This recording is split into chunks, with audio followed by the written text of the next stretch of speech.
دغه شان دا سوال چې آیا د دبر د طرف نه کوروالی دا کفر دی یا زنا کفر دی؟ نه کفر خو نه دی.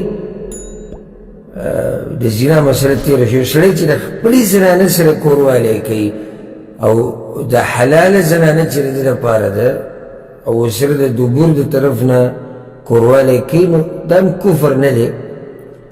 کفر اصغر ورته ویلی کېږي، وړوکی کفر دی. او کفر به دوه قسمه.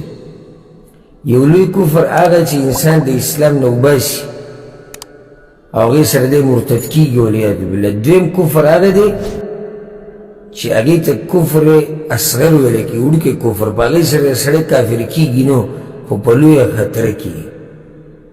نو ځکه بعضو ګناهونو ته په حدیثونو کې کفر ویلی شوی دی، حالانکه په هغه ګناهونو سره سړی داسې نه کافر کېږي چې د اسلام نه وځي. نو هلته مراد کفر اصغري. او حدیث کې دا راځي، پیغمبر صلی الله علیه وسلم وی، امام احمد امام ابو داود دا روایت راوړی دی، من اتا حائضا او امرأة فی دبرها، څوک چې د حایضې زنانه سره کوروالی وکړي یا د خپلې ښځې سره د دبر د طرف نه کوروالی وکړي، فقد کفر، نو د کفر وکړو. دلته د کفر نه مراد هغه کفر نه چې دی د اسلام نه خارج شو.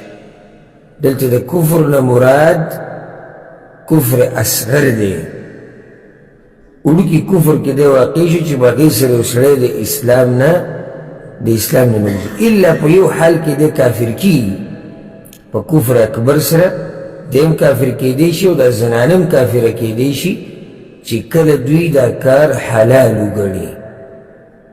یعنی یو شی الله حرام کړی دی او دوی وی نه جي دا حرام، که الله حرام کړی دی او که هر څه کړی دی موږ ورته حلال وایو، په دې سره دی کافر کېږي. هغه کفر کې واقع کېږي چې هغه انسان د اسلام نه وباسي او په هغې سره مرتد کېږي.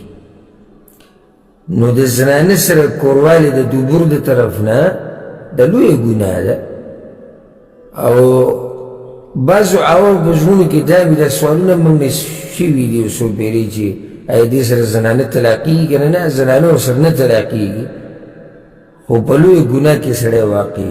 او ځکه حدیث کې دا راځي چې امام ابو داود راوړی، پیغمبر صلی الله علیه وسلم ملعون من اتى امرأته في دبرها، په هغه سړي باندې لعنت ویلی شوی دی او د الله د رحمت نه رټلی شوی دی کوم سړی چې د خپلې بیبي سره د شا د طرف نه کوروالی کوي.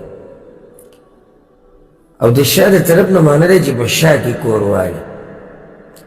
او دغه شان یو حدیث کې دا هم راځي، امام ابن ماجه راوړی چې لا ينظر الله عز وجل الى رجل جامع امرأته في دبرها، د قیامت په ورځ به الله هغه سړي ته نه ګوري چې څوک د خپلې ښځې سره په دبر کې کوروالی وکړي. او څوک چې په دې ګناه کې اخته وي نو هغوی له پکار دی چې خالص توبه وباسي او الله ته واپس شي او د هغه اسبابو نه دې ځان لرې ساتي چې د هغې د لاسه دی په دې کارونو کې